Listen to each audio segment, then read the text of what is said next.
The boy was 10 years old, and his ribs showed through his shirt like the slats of a broken fence. He stood in front of the empty window of Vance's General Store in the last week of February 1889, and he looked at the shelves that should have held flour and salt pork and tinned peaches, and the shelves looked back at him with the honesty of bone. His name was Thaddeus Ashby. His little sister had been buried 3 days before in a cigar box because there was no lumber for a proper coffin, and his mother had stopped speaking in English, reverting to the Gaelic of her grandmother singing low in the kitchen about a country where apples never stopped falling. Thaddeus had not eaten in 2 days. He had walked the half-mile from his father's cabin to the store because his father had told him without much hope that sometimes in the night men like Rupert Vance found their consciences and left things on the porch for hungry children. The porch was empty. The store was empty. The boy leaned his forehead against the cold glass and felt the world begin to tilt, and then the world went sideways entirely, and Thaddeus Ashby folded down onto the plank boards of the sidewalk in a small gray heap that made no more sound than a sack of feathers. Across the street at the far end of town, a woman was loading a sledge. She worked without hurry. She worked the way a carpenter works who has measured a cut twice and will not measure it a third time. She was 44 years old. Her hair was the color of river iron streaked at the temples with something closer to salt. Her hands were red from the cold, and her breath made small white ghosts in front of her face, and on the side of the sledge, in letters she had burned into the pine with a heated nail 4 years earlier, were the words Hollister Orchard. The sorrel mare in front of the sledge turned her head and looked at the woman with the patience of an animal who had lived through many such mornings, and the woman put her gloved hand against the mare's warm neck and held it there and said nothing and thought of a boy she could not yet see lying against a window 200 yards away. This is where the story begins. But to tell you how she came to have the one thing the town of Deerfield did not, we have to go backward 4 years to the spring of 1885 to a logging camp on the Willamette, where a Douglas fir 300 feet tall and 6 feet through the base came down wrong. Silas Hollister was 46 years old when the tree took him. He had been a logger for 22 of those years, and like most men who survived so long in that work, he had developed a superstition about which trees were friendly and which were not.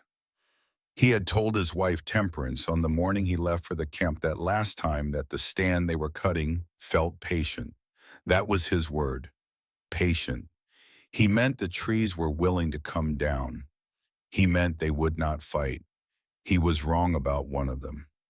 The Douglas fir he was notching that afternoon had a hollow in its heart where a lightning strike had traveled down the trunk decades before, and when the saw reached the hollow, the whole weight of the tree shifted an inch to the west, which was 1 inch in the wrong direction, and the crown came around like the hand of a clock that had decided to strike early.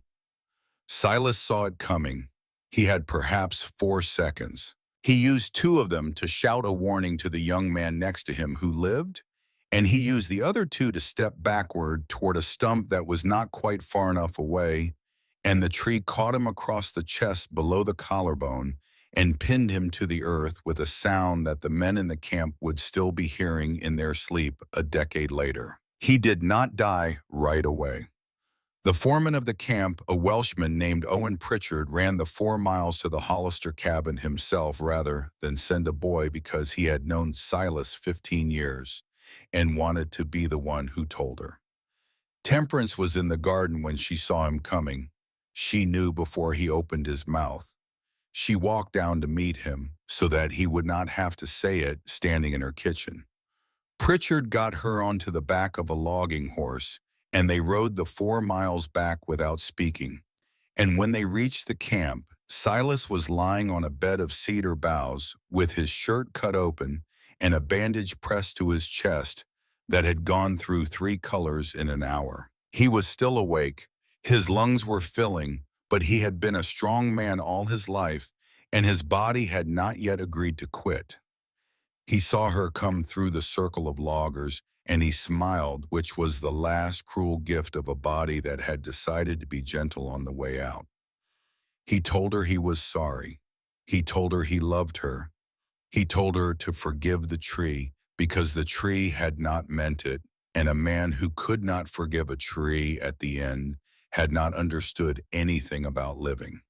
He did not tell her because he did not need to, that there were $200 in an envelope in the company office that the foreman would hand her before she rode home, and that this envelope represented the entire price at which Cascade Lumber Incorporated had chosen to value the 53 years of a man who had felled perhaps 10,000 trees in his life. He did not tell her this because she knew, and she had married a man who knew she knew. And some things between people who have been married 21 years do not need saying. Silas Hollister died at 4:15 in the afternoon on the 27th of April, 1885. Temperance was holding his left hand. The foreman Pritchard was holding his right. Both men had tears on their faces. Temperance did not. She had decided somewhere on the ride up the mountain that she would not cry in front of strange men, and she kept that agreement with herself for another 16 days, and then she cried alone in her kitchen for 6 hours without stopping, and then she stopped, and she never cried for Silas again, not because the grief was finished, but because she had finished letting it have the surface of her. The envelope the foreman handed her contained $200 in United States currency, mostly in 10s and 20s, and a handwritten note that said, "With regret from Cascade Lumber Incorporated." She put the envelope in a drawer and did not look at it for a month. She had the cabin and the garden and 3 laying hens and her mother's copper canning pot and a husband's clothing folded on a chair that she could not bring herself to move. She lived in that arrangement through May. In the first week of June, she finally cleaned out Silas's trunk. She did it because his brother was coming from Iowa to collect what he wanted of his brother's things, and she would not have a strange man pawing through her husband's shirts in her presence. She took the trunk into the kitchen and opened it on the table in the late morning light.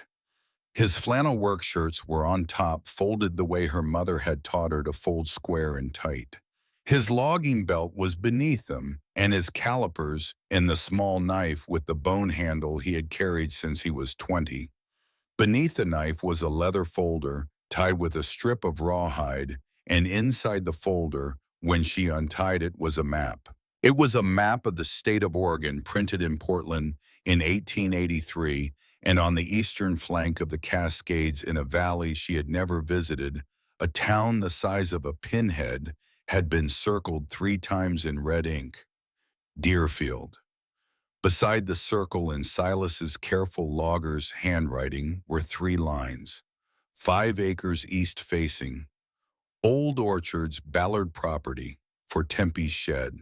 Temperance Hollister sat down in her kitchen chair and held the map in both her hands and read those 10 words again, and then again, and then again, and the kitchen got very quiet around her, and the June light moved slowly across the boards of the floor, and she understood that her husband had been planning it for at least 2 years, perhaps longer, and had not told her because he had wanted it to be a gift, and the tree had come down before the gift could be given.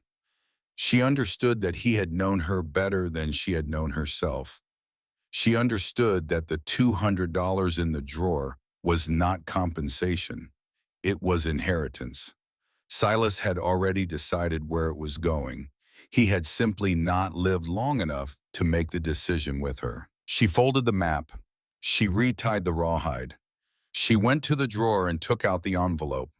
By the end of September, she had sold the cabin. The autumn she arrived in Deerfield, the autumn of 1885, was warm, late into October, and the air in the valley had the dry gold quality that comes only in years when the rains hold off and the fruit on the wild trees hangs heavy past its time.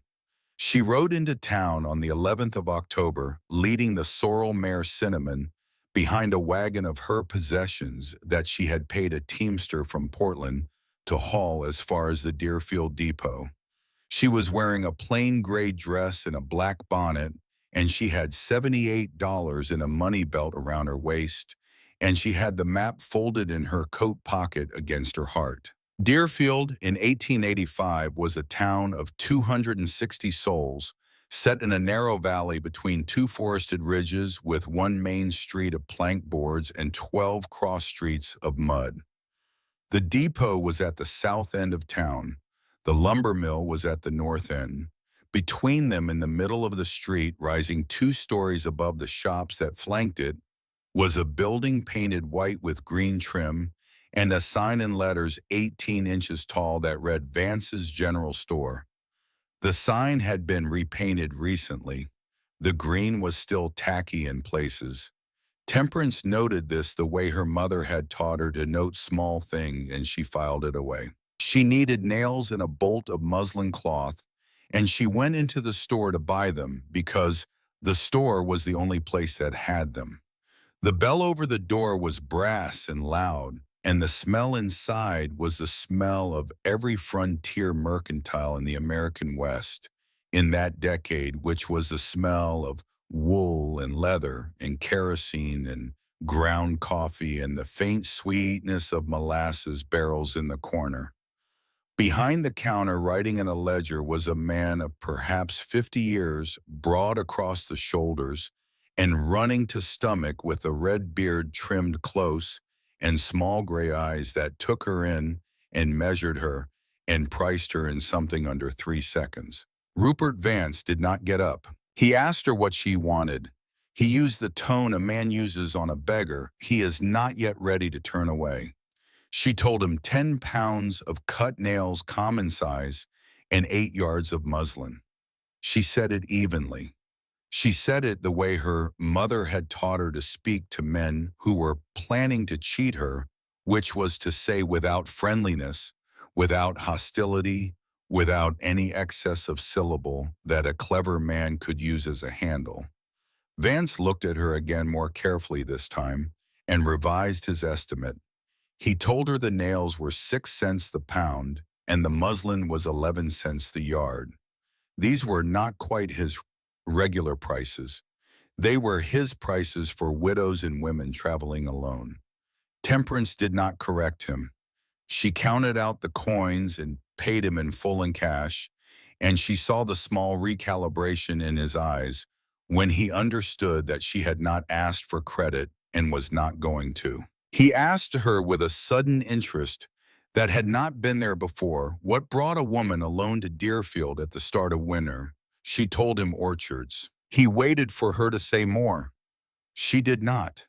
She picked up her nails and her muslin, and she walked out of the store, and the bell over the door rang twice, and Rupert Vance stood behind his counter for several seconds without moving, and then he wrote something in his ledger, and the something he wrote would turn out to matter 4 years later in ways he could not have predicted that afternoon. The property the map had marked belonged to an old farmer named Obadiah Ballard, 71 years old, who lived alone in a sagging cabin at the bottom of the valley and who had been trying to sell the 5 hillside acres for 6 years without success. The acres were on the east face of the ridge, above town, steep, rocky, thin of soil, unfit for plow or pasture. The previous owner had tried to run sheep on it and had given up inside a year. Ballard had purchased it from that man for $40 in 1879 and had been asking $50 for it ever since. When Temperance Hollister came down his wagon track on a Tuesday morning and told him she wanted to buy the land and was prepared to pay $30 cash that day, Ballard looked at her the way a man looks at a horse that has walked in from a neighboring county and asked for a place to sleep. He said she was making a mistake. He said the land would grow nothing.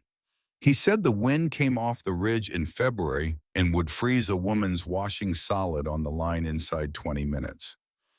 He said all these things because he was an honest man, and then he accepted her $30 because he was also a practical one. The deed was signed at his kitchen table. He walked her out to the property line himself and pointed at the boundary stones. And before she rode away up the slope on Cinnamon, he asked her what she meant to do with it because he could not help himself. She told him she meant to build a drying shed. Ballard looked at her and looked at the hillside and looked at her again. And he said, "Mrs., you have bought yourself a morning sun and an afternoon breeze. And if that is what you came for, you have got it." He did not laugh. He was not that kind of man. Later at the saloon, other men would do the laughing for him. She built the shed first. She built it before she built the cabin, before she built the stable for Cinnamon, before she built the three-sided shelter for the chickens she had not yet bought. She built it because it was the reason she had come. She hired two young brothers from a Swedish homesteading family up the valley, Eric and Matthias Holmgren, at $1.50 a day each, and she worked alongside them in a coat and a man's canvas trousers that scandalized the women of Deerfield, the one time a wagon of them happened to come up the track and see her. The shed went up in 9 days. It was 24 feet long and 10 feet wide. Its walls were made of 1-inch pine boards set with half-inch gaps between each board so that air could pass through the walls but sun could not fully strike the interior. Its roof was cedar shake laid with an 8-inch overhang on all four sides to throw rain clear of the wall slats. Its door was heavy oak on iron hinges, and it opened south toward the morning sun, because the first thing Temperance did every day in the drying season was open that door and let the early light begin the work before she did. Inside the shed, she built 3 tiers of racks running the full length of the east and west walls. The lowest tier was at waist height, the middle tier at shoulder height, the top tier overhead. Each rack held 6 frames. Each frame was 4 feet long and 2 feet wide, constructed of pine strips joined at the corners, with wooden pegs rather than nails because nails rusted in the presence of fruit acid and ruined what was drying on them. Across each frame she stretched a panel of muslin cheesecloth pulled taut and tacked to the underside with copper tacks. The frames slid in and out of the racks the way the drawers of a fine cabinet slide in and out. And this was the detail she was proudest of because it meant she could load or unload a single frame without disturbing anything else in the shed. At the north end, under a small iron-banded hearth of fieldstone she had built herself, she laid a bed of river stones that would hold heat through the night when she needed to run a slow, gentle fire on the rainy October mornings when the sun alone could not finish what it had started. She spent $14 on the lumber, $3 on the muslin, $1.60 on the tacks and pegs and the iron hinges and the hasp, and $27 in wages to the Holmgren brothers.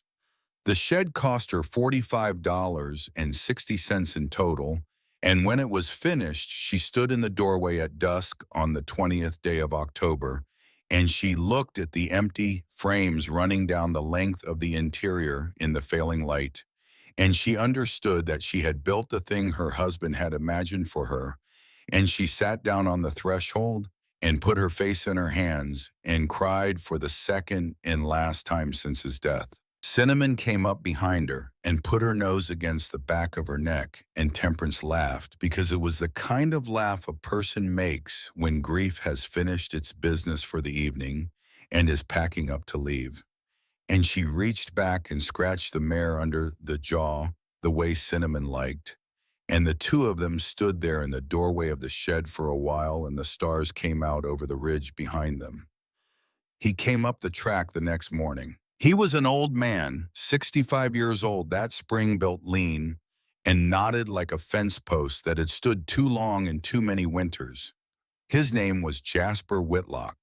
He had come west from the Pennsylvania coal fields in 1858, and he had worked the silver veins of the Comstock and the gold fields of Montana and the copper holes of the Arizona Territory, and he had buried a wife in a mining camp outside Bannock in 1866 and had never married again.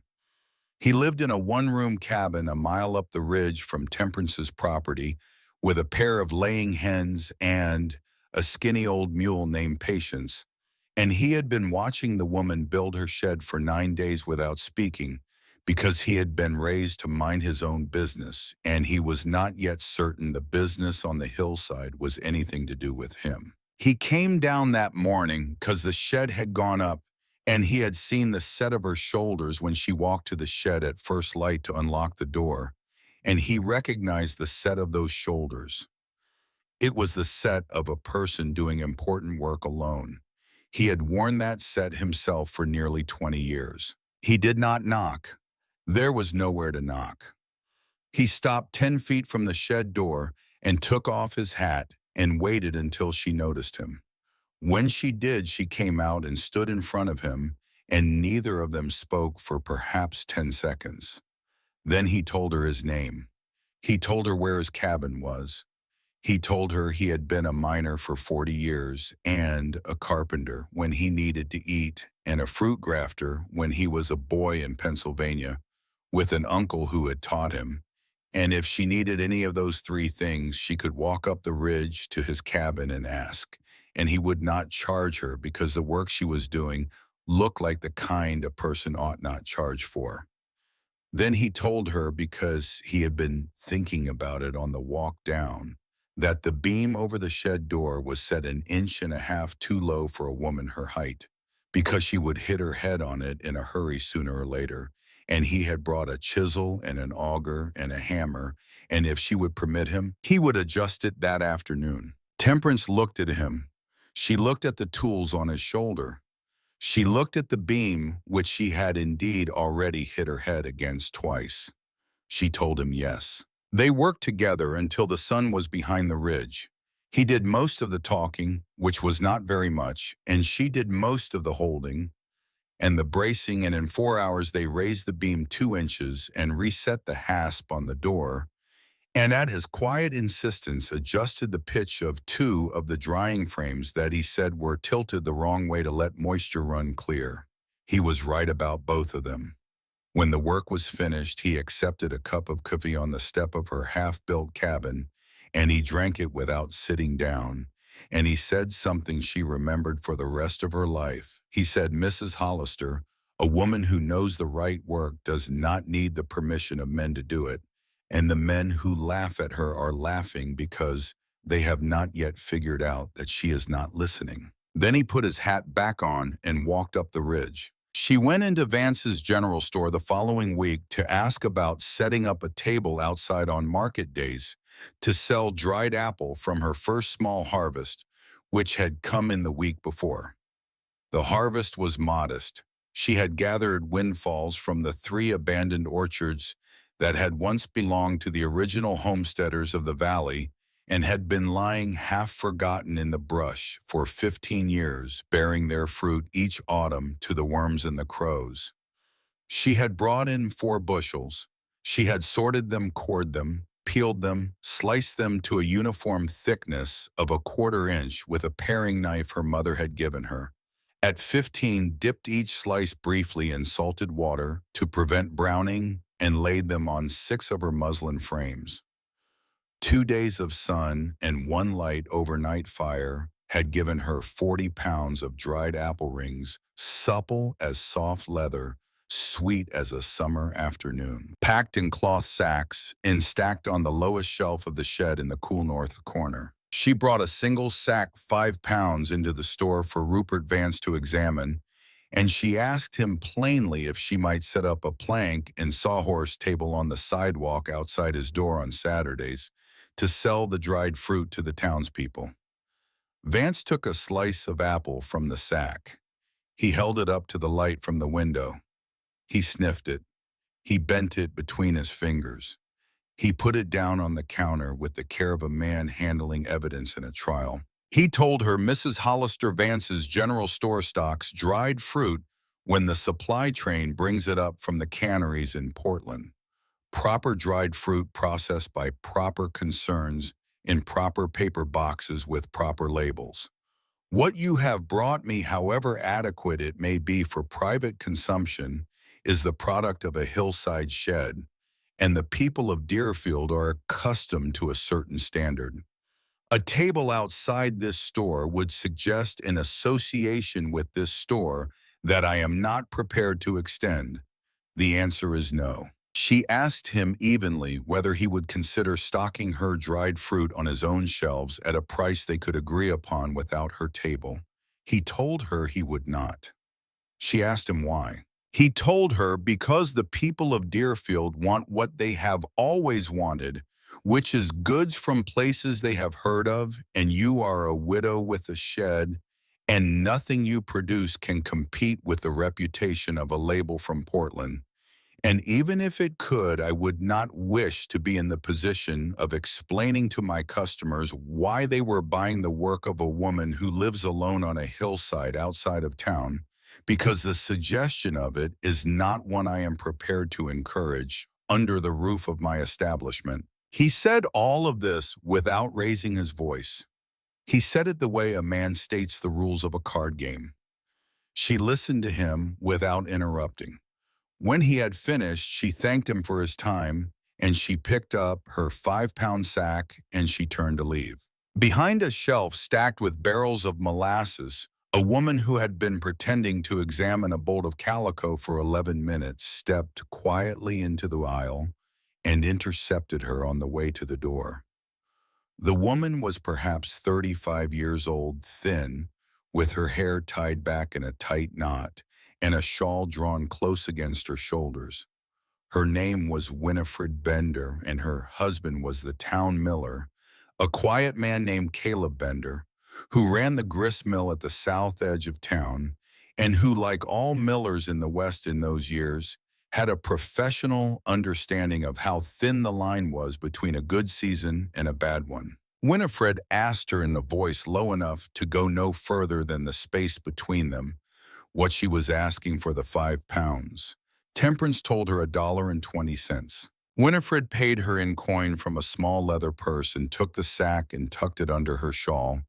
She walked to the door, and on her way out she paused beside Temperance and said almost without moving her lips the following sentence.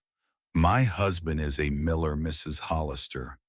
He watches the trains. He watches the flour. He has been watching for 3 years now. Every winter could be the winter. I do not think you are mad. I think you are the only one awake." Then she opened the door and was gone, and the bell rang twice, and the afternoon light in the store shifted, and Rupert Vance behind the counter had heard none of it and written another line in his ledger. Temperance rode back up the ridge with $1.20 in her pocket and an understanding in her chest that she would hold for 3.5 years before she spoke of it to anyone, which was the understanding that she was not in fact alone. Adelaide Crane convened her women's circle the following Thursday. Adelaide was the wife of Harlan Crane, the owner of the Crane lumber mill, which employed 57 men and was the second commercial pillar of the town after Vance's store. She was 40 years old, tall, fair-haired, with a handsome face arranged in habitual disapproval, and she had for 7 years been the acknowledged leader of the respectable women of Deerfield. The circle met in the parlor of the Methodist parsonage, 12 women in good dresses drinking weak tea, and the subject of the afternoon, Adelaide announced, was the new resident on the East Ridge, who appeared to be engaged in an enterprise that the circle had a responsibility to discuss. She had built a shed, Adelaide told them, before she had built a house. A shed of considerable size with ventilated walls, which meant that every insect and every bird and every wandering varmint of the Oregon hills could enter at will and contaminate whatever she was storing there. She was running, Adelaide said, what appeared to be a commercial fruit operation from her property without any license from the county or any oversight from a board of health, and she had already attempted to introduce her homemade fruit into Vance's store which Mr. Vance, to his credit, had declined.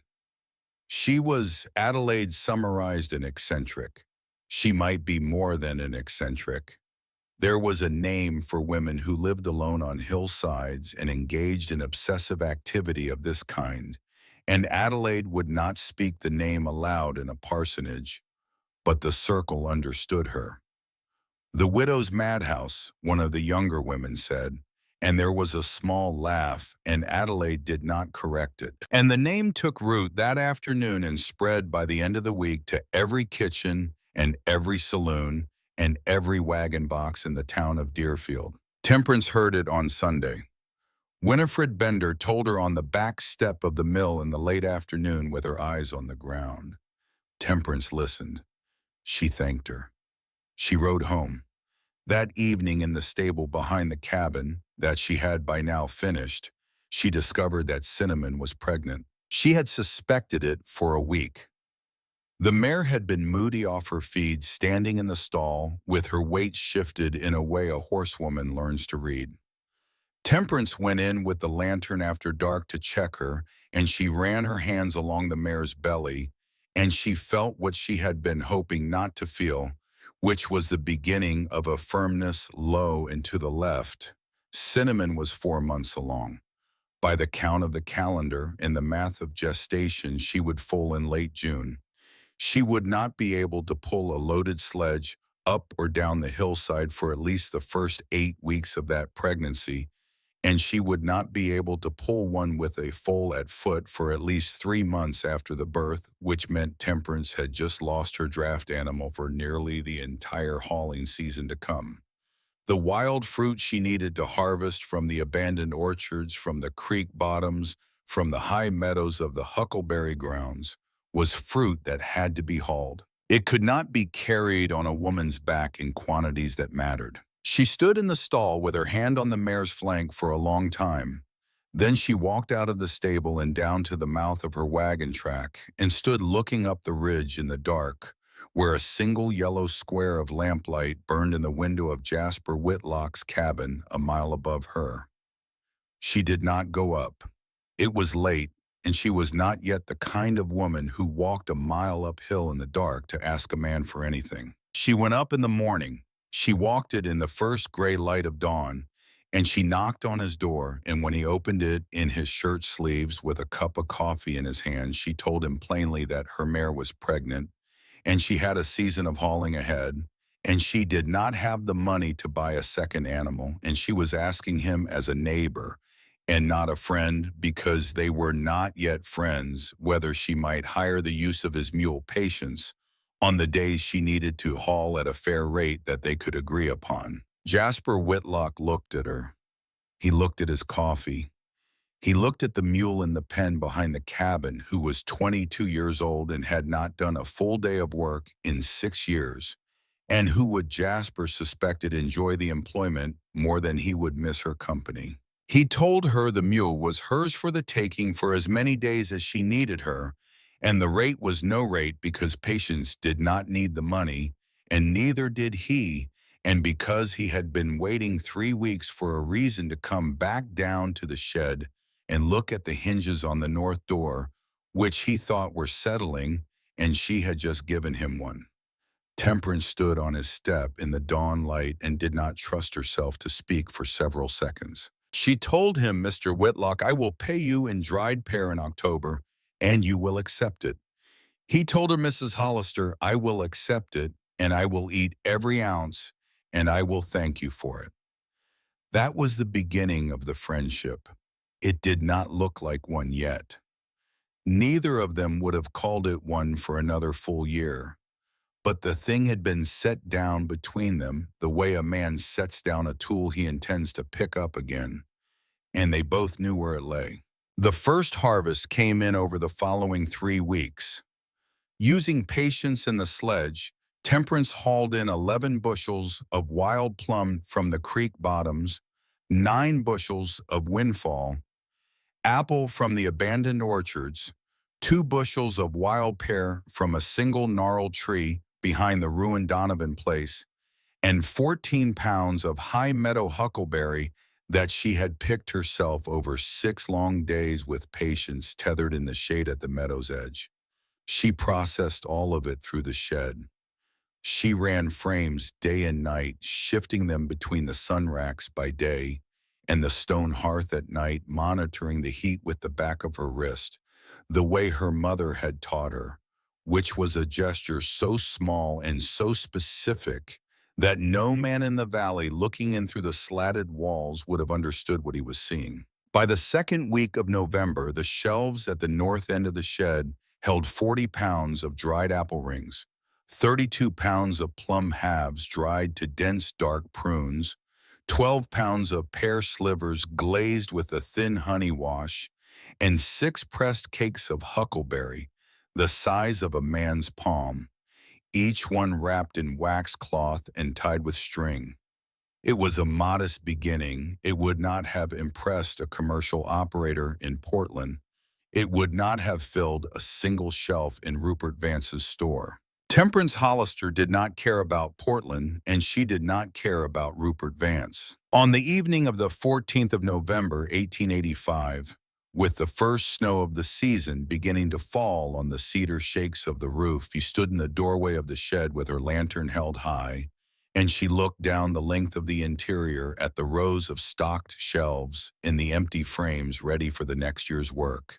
And she spoke aloud to nobody, and to herself and to the mare behind her in the stable, and to her mother who was dead, and to her husband who was dead, and to a town below her that had given her a name and thought the name was funny. She said, "Summer forgets cinnamon, but I will not." Then she blew out the lantern, and she locked the door of the shed, and she walked through the falling snow to the cabin, and the first year of the work was finished. The winter of 1885 into 1886 was a mild one. The snow that had fallen on the roof of the shed on the night of the 14th of November melted within a week, and what followed was a long, soft gray season of intermittent rain and unseasonable warmth that the old men of the valley said they had not seen in 30 years. Temperance Hollister spent that winter reading. She had brought with her 3 books: a Bible that had belonged to her mother Cordelia, a worn copy of a Portland nursery catalog from 1882, and a leather-bound ledger in her own hand in which she had begun the previous autumn to record every pound of fruit she processed, every frame loaded, every dollar taken in against every dollar spent. She read the ledger more often than she read the Bible. She was not impious. She was simply a woman whose faith expressed itself in arithmetic. By February, she had made her plans for the second year. In March, she drove Patience down the valley to the Holmgren farm and bought 4 apple seedlings of the Gravenstein variety, 3 pear seedlings of the Bartlett, and a bundle of blackberry canes. She paid the Swedish boys $1.50 to help her transplant along the south fence line of her 5 acres. She dug the holes herself. She set each seedling with a careful handful of the fine wood ash she had saved from her stove all winter, worked into the soil at the root. She tied the young trees to stakes. She built trellises for the blackberry along 40 feet of cedar post. None of it would bear for her that year. It would not bear the next year either. But a woman who is only planning for the harvest in front of her is not, Cordelia had once said, a farmer. She is a picker. She bought 7 more laying hens that spring from a family up the valley and added them to the 3 she already had. She built the chicken run out of slats salvaged from a collapsed outbuilding on the Ballard place. She bought a second sledge smaller than the first for use when the mule was available and the mare was not, and she paid $4 to have it built by the blacksmith in town, a man named Finbar Kavanaugh, who was one of the few men in Deerfield who spoke to her as he spoke to his other customers. Kavanaugh had come from County Cork 30 years earlier and had worked in 6 American cities before settling in Deerfield. And he had the quality that men who have traveled develop, which is the habit of not assuming anything about a stranger until the stranger has shown him what the assumption should be. Cinnamon foaled on the 22nd of June. The colt was a healthy bay, long-legged, nervous-eyed, and Temperance named him Juniper and told Cinnamon that the two of them would be the finest matched pair of draft animals the Willamette side of the Cascades had ever seen, which was not true but made the mare blow soft through her nostrils and lean her forehead against the stall door, which was Cinnamon's way of laughing. The summer of 1886 was the summer of the break-in. It happened on a Tuesday in the second week of July. Temperance had been running the shed hot for 4 days, drying the first of the season's plums under a run of cloudless weather, and she had on the frames that morning something close to 120 pounds of fruit in various stages of process. Plums cut side up on 3 tiers, early apples on 2 more.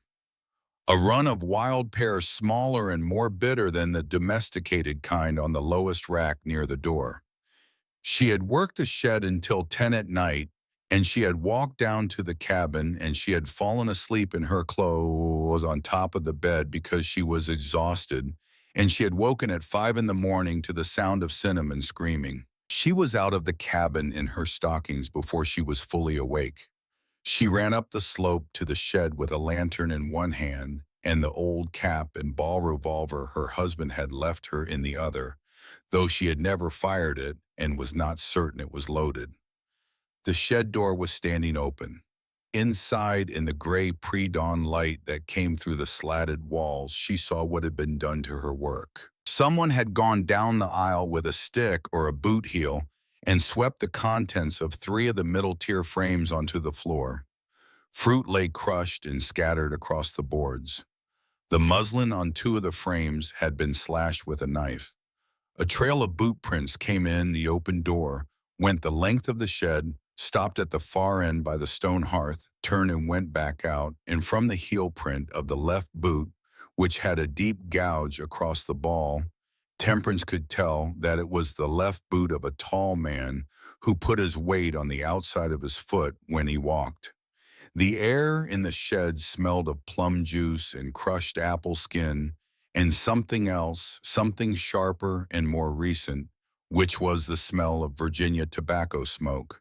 She had been in Rupert Vance's store often enough in the 9 months she had lived in Deerfield to know that smell. Vance smoked it in a brown clay pipe when he was behind his counter. The smoke had settled into the fibers of the muslin on the slashed frames, and in the damp, still air of the shed at 5 in the morning, it was as clear to her as a signed confession. She stood in the middle of the shed with the lantern held high, and she did not move for a long time. Then she began without hurry to clean up. She salvaged what she could. A little over 60 pounds of fruit had been ruined outright, crushed under a boot, or contaminated by contact with the dirt floor. Another 20 pounds she saved by washing it in cold water from the spring and re-drying it, which was a loss of flavor, but not of food. The 2 slashed frames she set aside to repair. She did not cry. She did not curse. She worked until noon, ate a cold biscuit with honey standing up in the doorway of the shed, and went back to work until sundown. Jasper Whitlock came down the ridge that evening. He came because he had heard Cinnamon screaming at 5 in the morning from a mile away up the slope, and he had spent the day considering what the scream had meant and what a man in his position was supposed to do about it. He arrived at the cabin as the light was failing. He did not knock. He stood in the yard as he always did, and he waited for Temperance to come out. When she did, with her sleeves rolled to her elbows and plum juice dried on her forearms, and something in her eyes that was not quite anger, but was closer to anger than anything else, he asked her plainly what had happened. She told him.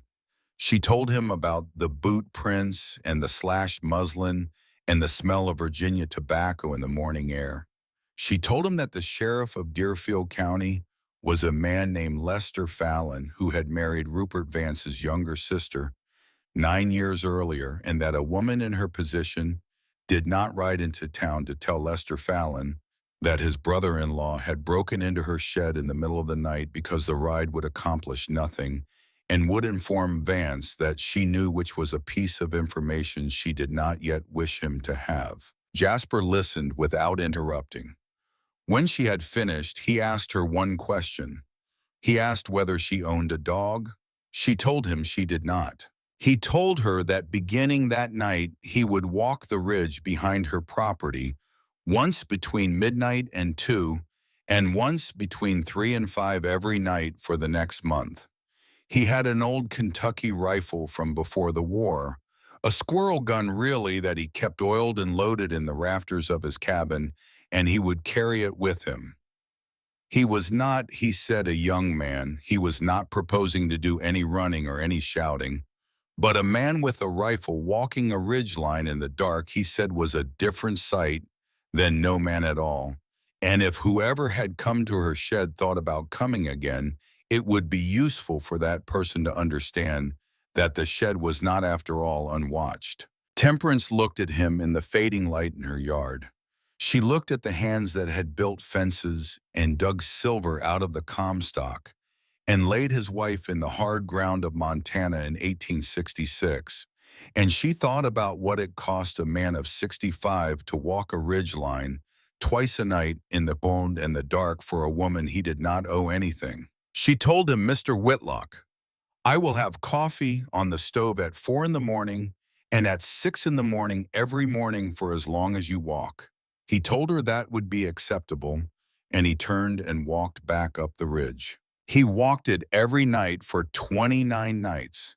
On the 30th night, it rained, and he walked it anyway. The shed was not disturbed again that summer. It was not disturbed the following summer. It was not disturbed the summer after that. Whether Rupert Vance ever learned that Jasper Whitlock was walking the ridge with a Kentucky rifle between midnight and 5, Temperance never discovered. She suspected he had learned. She suspected the Holmgren brothers, who were fond of Jasper and had worked for her now for 2 summers running, had let the fact fall within earshot of the wrong or the right person at the feed store as a favor to her that they would never acknowledge they had done. She did not ask. Some favors in a small town are better left in the dark where they were given. The other thing that happened in 1886 was that Rupert Vance began importing commercial dried fruit from a cannery in Portland and selling it at a price 2 cents the pound, below what Temperance was charging through her direct customers.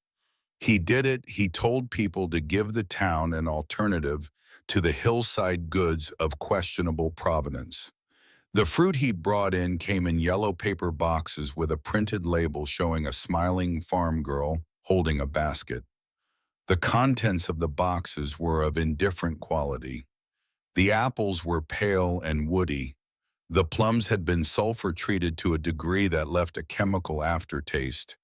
And the first shipment, which sat on his shelf through a wet September, developed a dark bloom of mold across the top layer that Vance himself did not notice for 6 days because he did not in any serious sense examine his own stock. Winifred Bender bought a 1-pound box of the apples the day they arrived and brought them home to her kitchen, where she opened the box and looked at the contents and fed 1 slice to the rooster in her yard, and the rooster took it in his beak and dropped it and walked away. Winifred was satisfied. She wrapped the box back up and kept it on a shelf in her pantry for 3 months, so that she could, if asked, show anyone who wanted to know what Rupert Vance was selling as dried fruit that year. She did not need to show anyone. The word got around without her. By Christmas of 1886, Rupert Vance had moved his commercial dried fruit to the back of the store behind the kerosene barrels, and Temperance Hollister, selling privately, and by direct order to the families who found their way up the track to her cabin, had sold out her entire second-year harvest of 340 pounds at her asking price, and she had not reduced it by a penny. She did not expand her customer list. She did not advertise. She did not print cards. She simply made the fruit, and the fruit made its own case. She made berry cakes that year for the first time. She made them from the memory of her mother, who had made them in Willamette when Temperance was 8 years old, pressing dried huckleberry and wild blackberry and a little rendered suet and a handful of ground oats into a mass the size and shape of a biscuit, wrapping each one in wax cloth and giving them to her husband to carry in his coat pocket when he went out for long days in the orchard. Cordelia Whitfield had been a small woman, sharp-featured with hands the color of old oak, from a lifetime of sun and fruit acid, and she had learned the cake from her own mother, who had learned it from hers, who had come down out of the Tennessee Hill Country in 1820 with the recipe in her head and nothing else in her pocket. The cake was portable. It weighed almost nothing. A grown man could work a 12-hour day on two of them.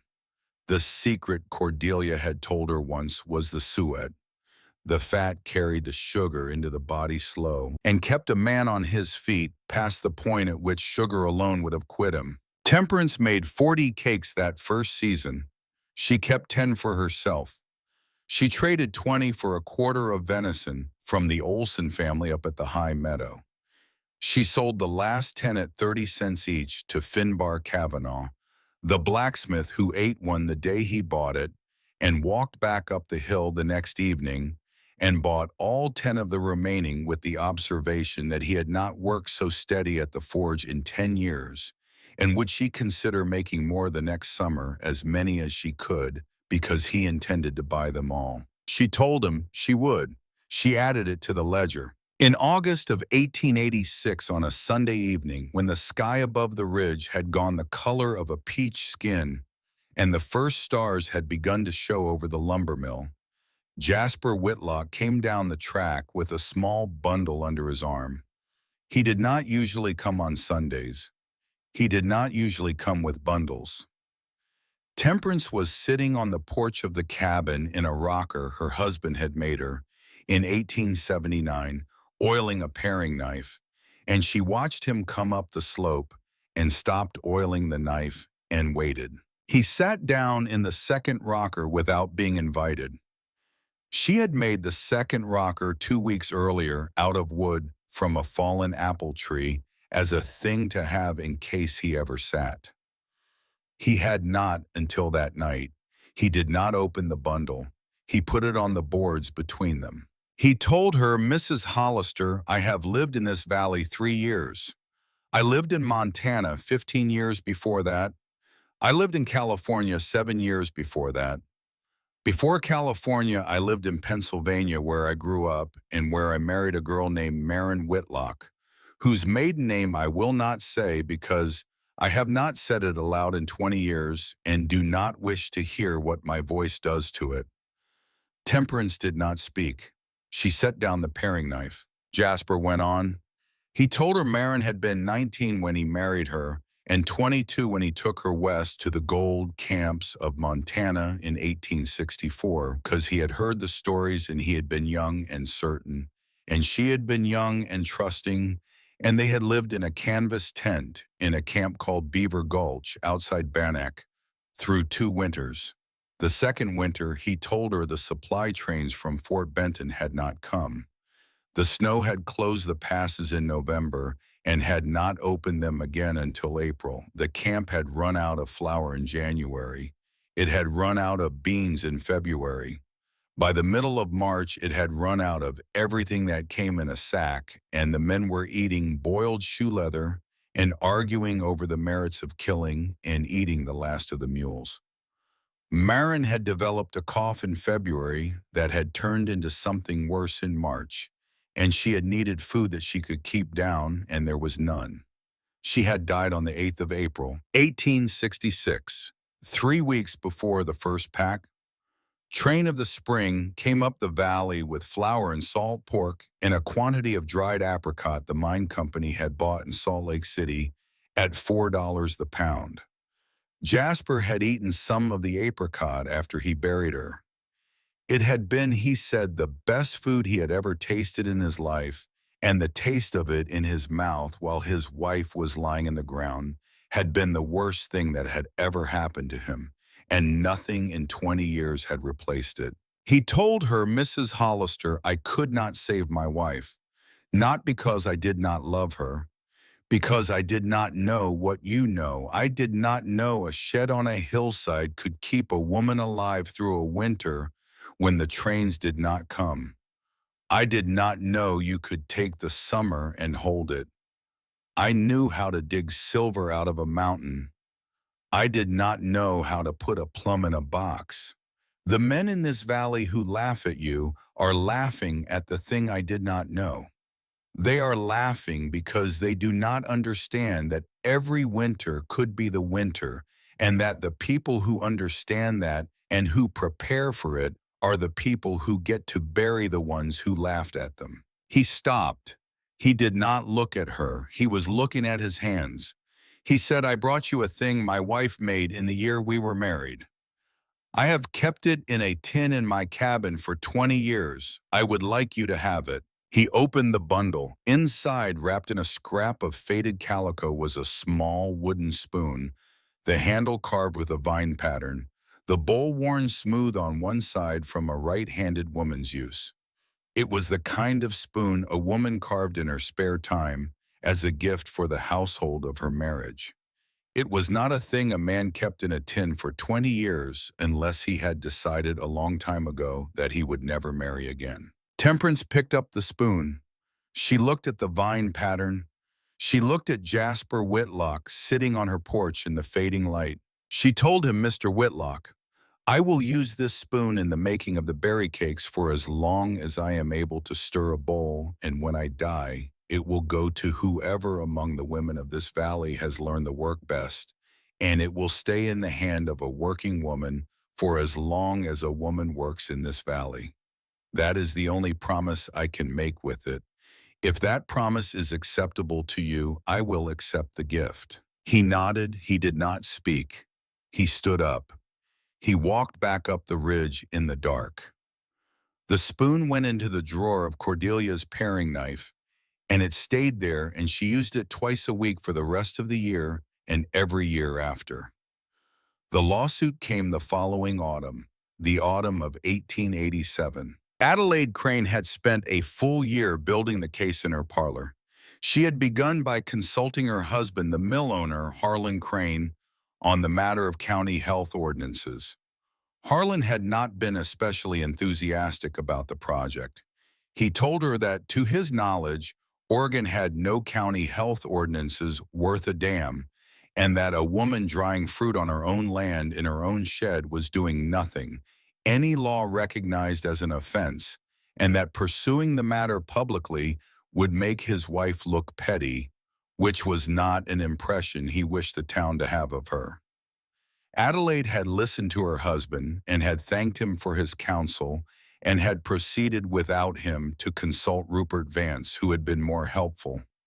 Vance had pointed out that the town council of Deerfield, while it lacked formal legal authority in most respects, had a standing committee on public health that could, if it chose, issue recommendations to the county commissioners regarding nuisances.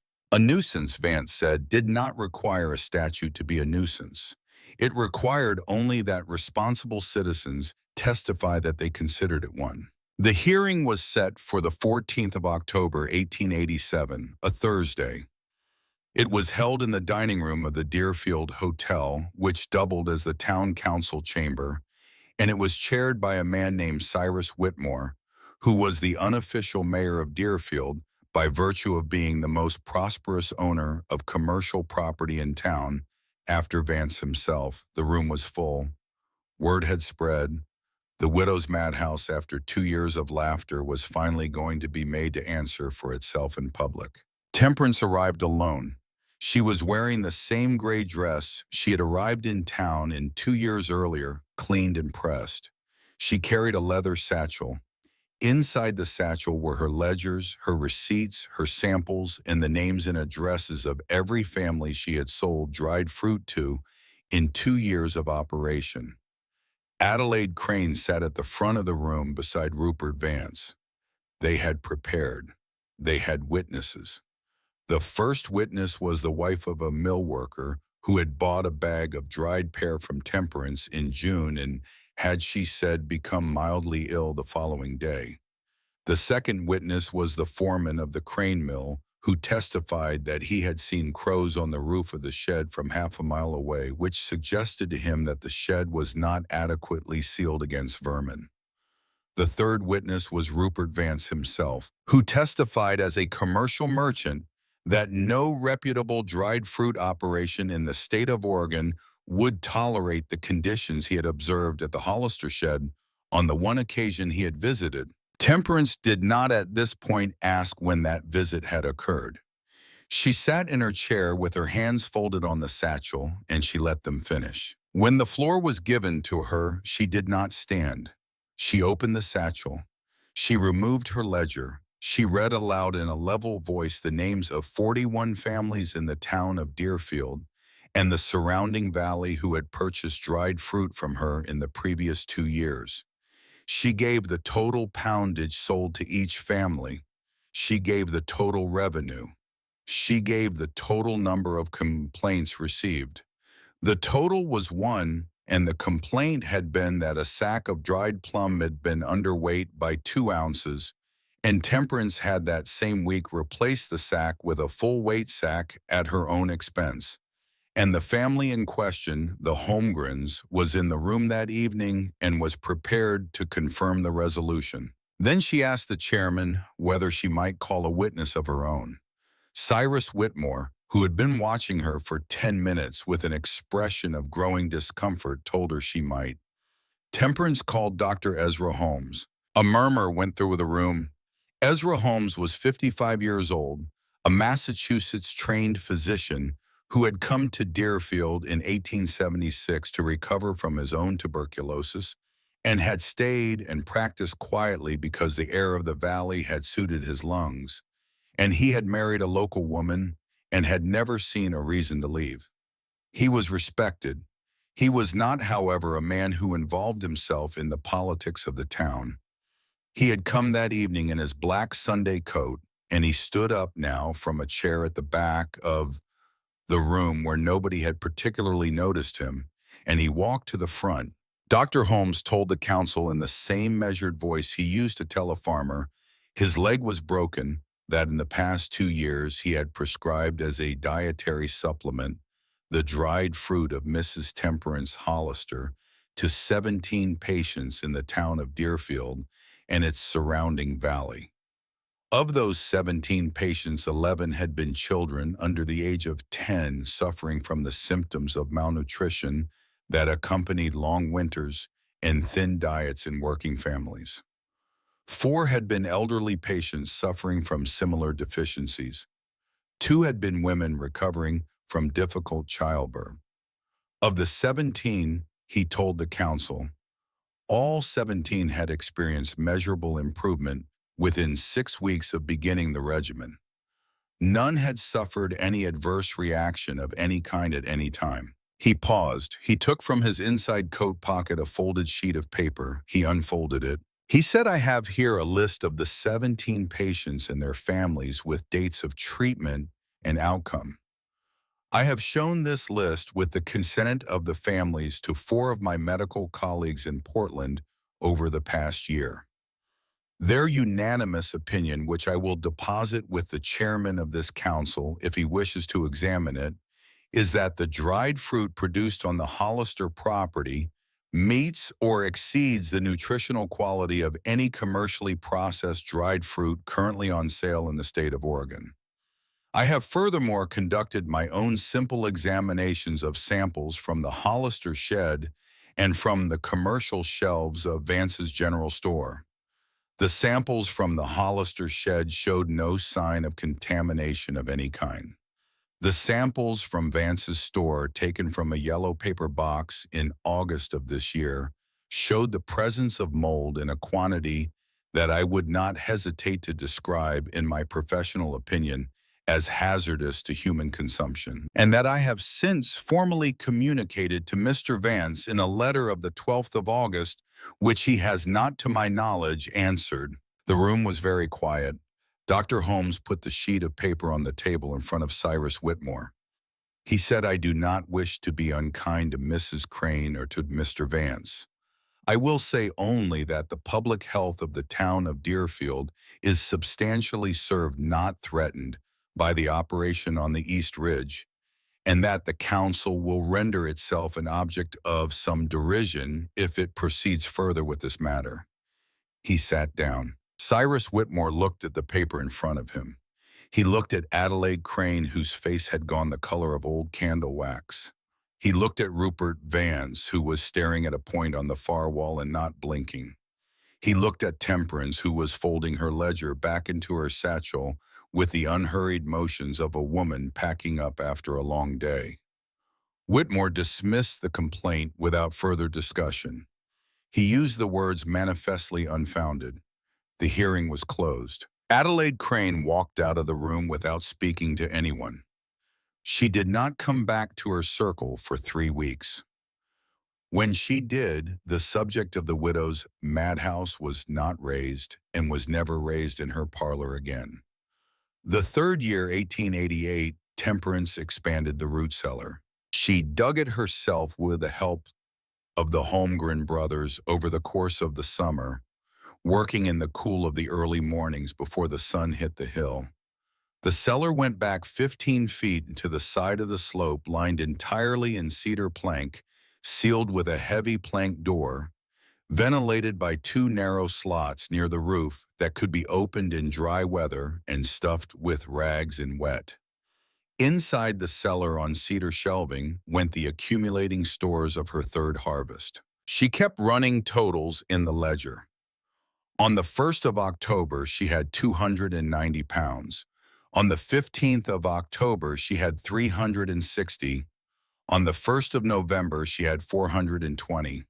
On the 15th of November, the last warm afternoon of the year, she weighed out the final run of honeyed pear and recorded the total at the bottom of the column, and the total was 512 pounds.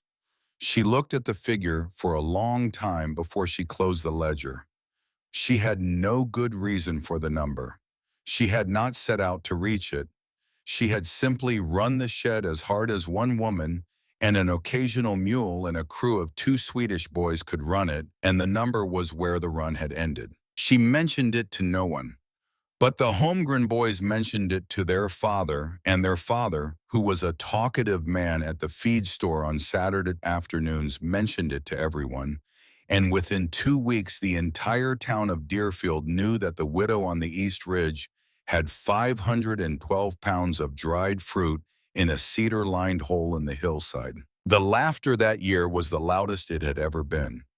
Rupert Vance at the saloon on a Thursday evening declared to a room of 11 men that the woman had plainly lost her mind. 500 pounds of prunes, he said. She will drown in them before she is buried in the ground. Harlan Crane, who had not laughed during the hearing the year before, laughed now until his eyes watered. A mill worker asked whether the widow intended to open a shop, and Vance said brightly, "Drummond's Dried Goods, specializing in madness by the pound." And the laughter that followed was the laughter of men who had finally found a thing they could all agree to find funny. Winifred Bender did not laugh.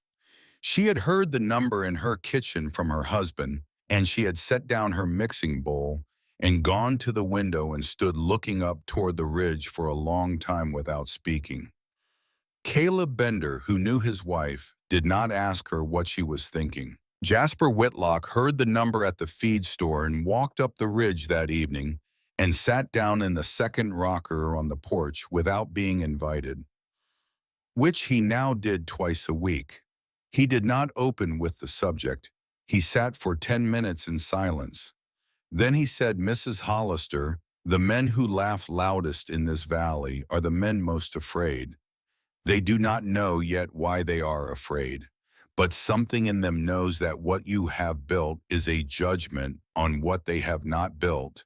And when the day comes that the judgment arrives, they will remember every laugh, and the remembering will go hard with them. I will not pretend I am sorry about it." Temperance rocked her chair.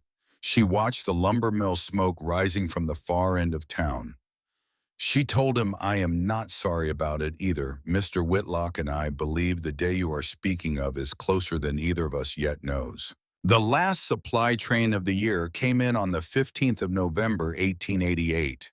It was a Thursday. The locomotive was the number 4 out of Portland, and it pulled into the Deerfield Depot at 3:15 in the afternoon, 20 minutes ahead of schedule, and unloaded its cargo of flour and salt pork and tinned peaches and coffee and sugar and the usual quantities of everything a town of 260 people needed in the approach to winter. The unloading was routine. The crew stayed one night at the hotel. The train pulled out the next morning for its return to Portland through the passes. It was the last train into Deerfield for 114 days. The rains began that weekend. They came early, heavier than expected, and they did not stop. By the first week of December, the rail bed through the Cascades had softened at 3 points above the town of Chemult, and the December 3rd train, which had been loaded at Portland and was carrying the usual general supplies, and a specially ordered shipment of Christmas provisions for 30 Deerfield families, stopped at Chemult and went no further because the engineer, a cautious man named Ezekiel Hart, had been told by a track walker that the beds above him were spongy as bread pudding and would not hold a loaded train. The train sat at Chemult for 4 days and then was ordered back to Portland by the dispatcher. The December 17th train did not attempt the pass. The snow had by then begun, and the snow was not ordinary snow. It was the snow of a winter that had decided to make itself the exception. By the 1st of January, the drifts on the eastern slope of the pass were reported at 15 feet. By the 1st of February, they were reported at 30. A special relief locomotive with a plow dispatched by the territorial governor in response to telegraphed pleas from 3 towns on the eastern slope made it as far as the town of Oak Ridge before breaking its coupling pin in a drift and sitting there steaming and useless for 6 weeks. Deerfield began to run out of things in the first week of January. Vance's general store was modestly stocked, as it always was. But modestly stocked is a condition that depends on resupply, and when resupply stops, modestly stocked becomes empty in stages that can be counted on a calendar. The flour went first. Vance raised the price from $2 the sack to $5 on the 10th of January, to $8 on the 24th, to $12 on the 7th of February. The sugar ran out on the 12th of February. The coffee ran out on the 19th. The salt pork ran out on the 23rd. By the 1st of March, the shelves of Vance's store held nothing but dust, a few tins of blacking, a half barrel of nails, and the shame of a man who had built his wealth on a supply chain that had snapped like a rotten rope and left him holding the end. The hunger in Deerfield did not look the way hunger looks in a picture book. It did not announce itself in collapse. It announced itself in a slow, quiet, grinding reduction of everything. Meals went from 3 to 2 to 1. Mothers fed their children and ate nothing. The elderly grew quieter. The children stopped playing in the street. The mill shut down on the 6th of February because the men could no longer work a full shift on what their wives could put in their dinner pails. The saloon stayed open but served no food. On the morning of the 25th of February, a Monday, the youngest of the Holmgren boys rode down the valley to the cabin of Obadiah Finch, a 68-year-old retired logger who lived alone 2 miles below town, to check on him at the request of Finbar Cavanaugh, the blacksmith who had not seen Finch in a week. The boy found Finch sitting upright in his chair beside a cold stove. The larder was empty. A full cord of wood was stacked along the south wall of the cabin, enough to last the old man into May. Finch had not burned any of it in 4 days. He had died sometime in the small hours of the previous Friday, The coroner would later say of starvation accelerated by cold. He had not gone to town. He had not asked any man for help. He had been a Union veteran of the Wilderness and Cold Harbor and Petersburg, and he had spent his life earning the right to pay his own way. And he had chosen, it appeared, to pay his own way out rather than come down the hill and ask Rupert Vance to extend him credit on a sack of flour at $12. The same week, 2 days after Finch was found, the youngest Ashby child, a girl of 4 months, died in her mother's arms at 3 in the morning on a Wednesday. Her name had been Royshin. She had been failing since the middle of January, unable to hold down the thin gruel her mother had been making from the last of the family's oats, and in the last week she had stopped crying. Her mother was a Scotswoman named Flora Ashby, 32 years old, who'd been born in Inverness and had come to Oregon in 1880 with her husband Angus, and who had not in 8 years reverted to the Gaelic of her grandmother until the night her daughter stopped crying.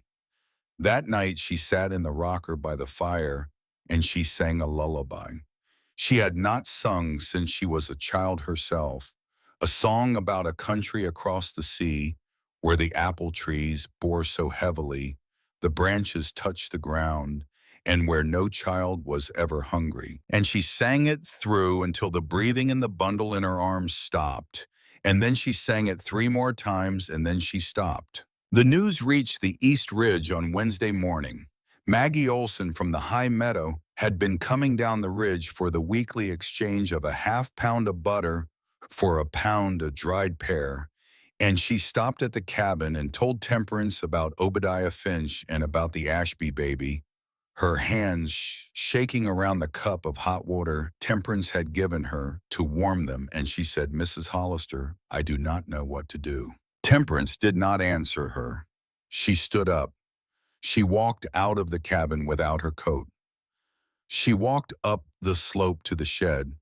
She opened the door. She stood in the doorway and looked down the length of the shed at the shelves at the north end, at the cider-lined cellar door set into the slope, behind them at 3 years of patient labor, stacked in cloth sacks in sealed wooden boxes.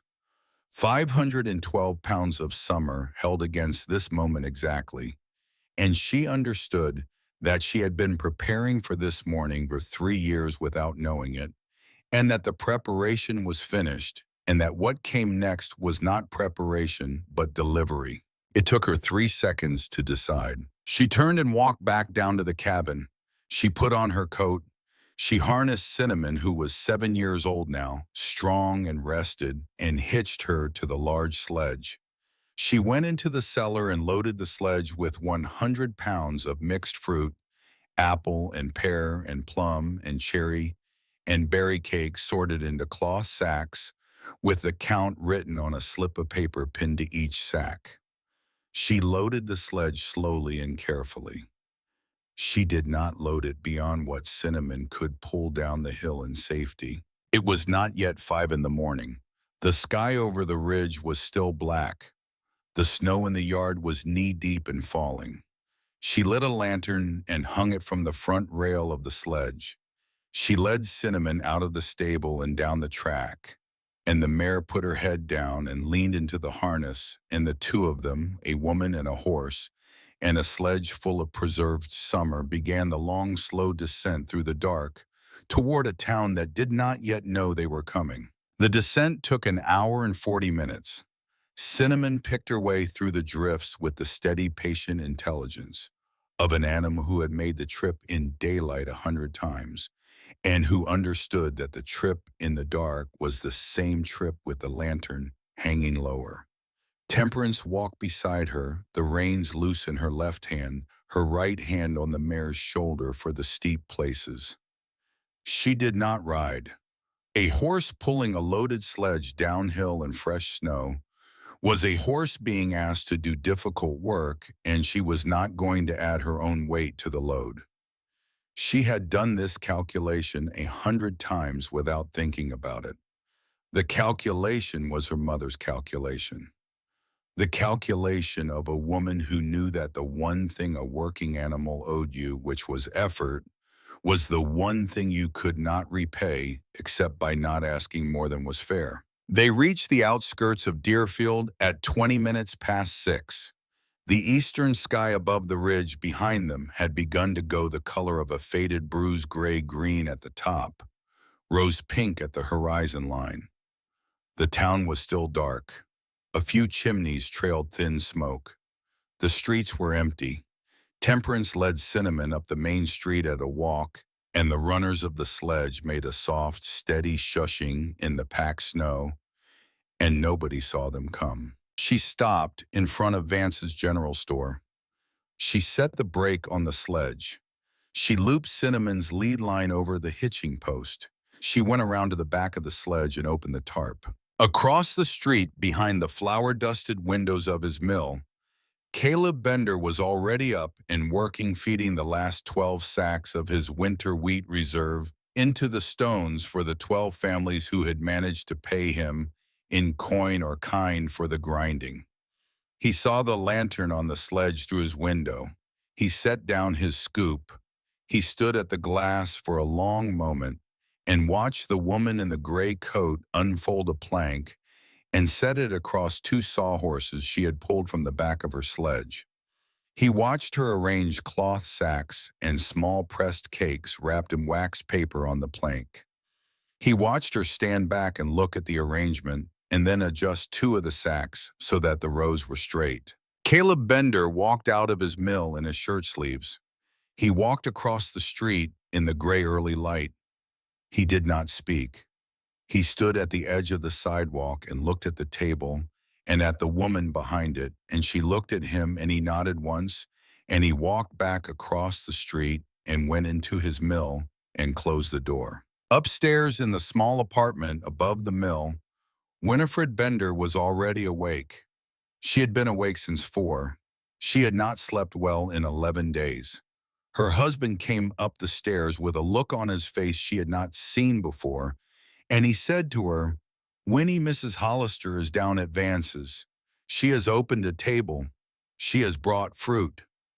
Winifred was dressed and down the stairs and out the door in under 3 minutes. She did not put on her shawl.